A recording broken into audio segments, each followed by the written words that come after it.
No saint, no holy man, no teacher of truth ever lived who did not rise early in the morning. Jesus habitually rose early and climbed the solitary mountains to engage in Holy Communion. Buddha always rose an hour before sunrise and engaged in meditation, and all of his disciples were enjoined to do the same.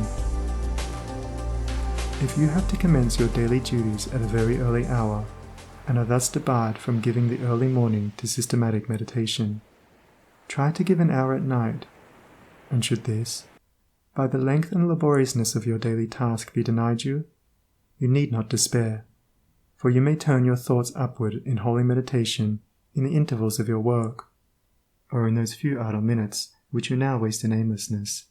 And should your work be of that kind which becomes by practice automatic, you may meditate while engaged upon it. That eminent Christian saint and philosopher, Jacob Boehme, realized his vast knowledge of divine things whilst working long hours as a shoemaker. In every life there is time to think, and the busiest, the most laborious, is not shut out from aspiration and meditation. Spiritual meditation and self-discipline are inseparable. You will, therefore, commence to meditate upon yourself so as to try and understand yourself. For, remember, the great object you will have in view will be the complete removal of all your errors in order that you may realize truth. You will begin to question your motives, thoughts, and acts, comparing them with your ideal, and endeavoring to look upon them with a calm and impartial eye. In this manner, you will be continually gaining more of that mental and spiritual equilibrium without which men are but helpless straws upon the ocean of life. If you are given to hatred or anger, you will meditate upon gentleness and forgiveness, so as to become acutely alive to a sense of your harsh and foolish conduct. You will then begin to dwell in thoughts of love, of gentleness, of abounding forgiveness, and as you overcome the lower by the higher, there will gradually, silently steal into your heart a knowledge of the divine law of love, with an understanding of its bearing upon all the intricacies of life and conduct. And in applying this knowledge to your every thought, word, and act, you will grow more and more gentle, more and more loving, more and more divine. And thus with every error, every selfish desire, every human weakness, by the power of meditation is it overcome, and as each sin, each error is thrust out, a fuller and clearer measure of the light of truth illumes the pilgrim's soul. Thus meditating, you will be ceaselessly fortifying yourself against your only real enemy, your selfish, perishable self, and will be establishing yourself more and more firmly in the divine and imperishable self that is inseparable from truth. The direct outcome of your meditations will be a calm, spiritual strength which will be your stay and resting place in the struggle of life. Great is the overcoming power of holy thought, and the strength and knowledge gained in the hour of silent meditation will enrich the soul with saving remembrance in the hour of strife, of sorrow, or of temptation. As, by the power of meditation you grow in wisdom, you will relinquish, more and more, your selfish desires which are fickle, impermanent, and productive of sorrow and pain, and will take your stand, with increasing steadfastness and trust, upon unchangeable principles, and will realize heavenly rest.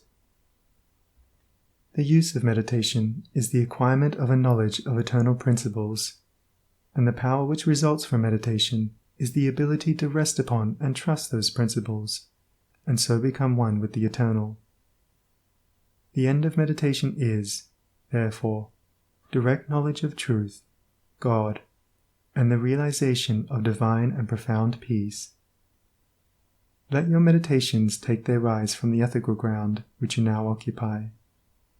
Remember that you are to grow into truth by steady perseverance.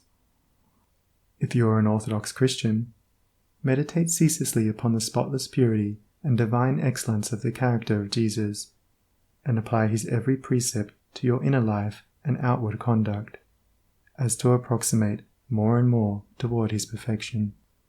Do not be as those religious ones who, refusing to meditate upon the law of truth and to put into practice the precepts given to them by their master, are content to formally worship, to cling to their particular creeds, and to continue in the ceaseless round of sin and suffering.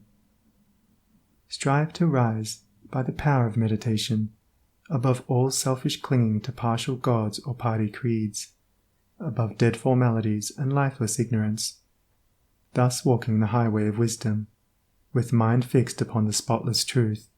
You shall know no halting place short of the realization of truth. He who earnestly meditates first perceives the truth, as it were, afar off, and then realizes it by daily practice. It is only the doer of the word of truth that can know the doctrine of truth, for though by pure thought the truth is perceived, it is only actualized by practice.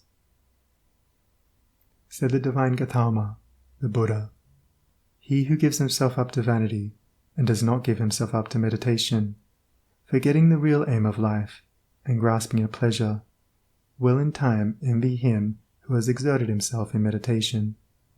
And he instructed his disciples in the following 5 great meditations. The first meditation is the meditation of love, in which you so adjust your heart that you long for the weal and welfare of all beings, including the happiness of your enemies. The second meditation is the meditation of pity, in which you think of all beings in distress, vividly representing in your imagination their sorrows and anxieties, as to arouse a deep compassion for them in your soul. The third meditation is the meditation of joy, in which you think of the prosperity of others and rejoice with their rejoicings.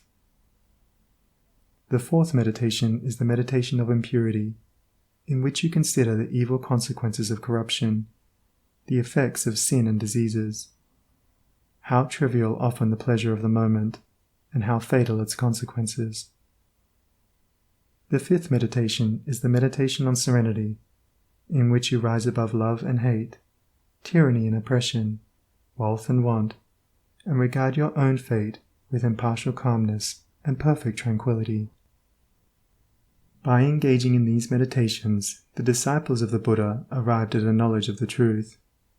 But whether you engage in these particular meditations or not matters little, so long as your object is truth, so long as you hunger and thirst for that righteousness which is a holy heart and a blameless life.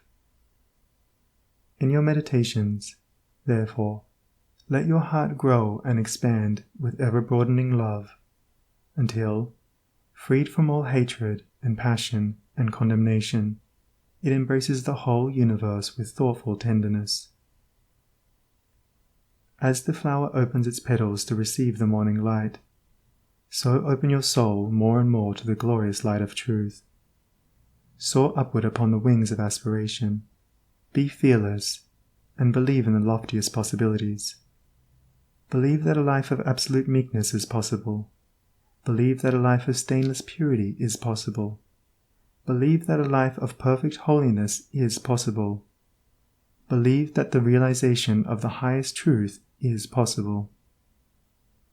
He who so believes climbs rapidly the heavenly hills, whilst the unbelievers continue to grope darkly and painfully in the fog-bound valleys.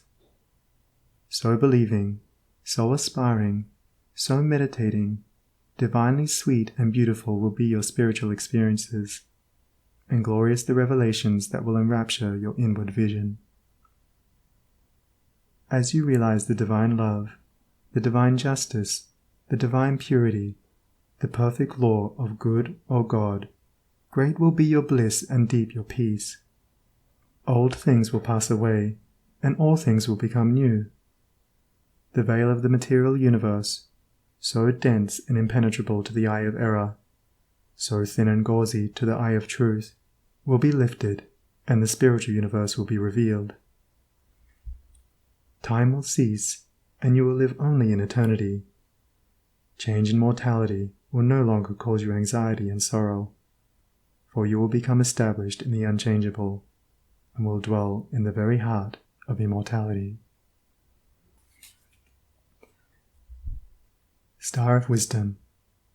Star that of the birth of Vishnu, birth of Krishna, Buddha, Jesus, told the wise ones, heavenward looking, waiting, watching for thy gleaming, in the darkness of the night time, in the starless gloom of midnight, shining herald of the coming of the kingdom of the righteous, teller of the mystic story, of the lowly birth of Godhead, in the stable of the passions, in the manger of the mind-soul, silent singer of the secret, of compassion deep and holy, to the heart with sorrow burdened, to the soul with waiting weary, star of all-surpassing brightness, thou again dost deck the midnight, thou again dost cheer the wise ones, watching in the creedal darkness, weary of the endless battle with the grinding blades of error, tired of lifeless, useless idols, of the dead forms of religions,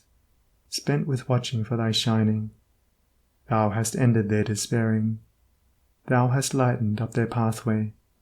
Thou hast brought again the old truths to the hearts of all thy watchers. To the souls of them that love thee, thou dost speak of joy and gladness, of the peace that comes of sorrow. Blessed are they that can see thee, weary wanderers in the night time. Blessed they who feel the throbbing, in their bosoms feel the pulsing, of a deep love stirred within them by the great power of thy shining. Let us learn thy lesson truly, learn it faithfully and humbly. Learn it meekly, wisely, gladly. Ancient star of holy Vishnu, light of Krishna, Buddha, Jesus. End of Chapter 1. Recording by Sunny Abdullah.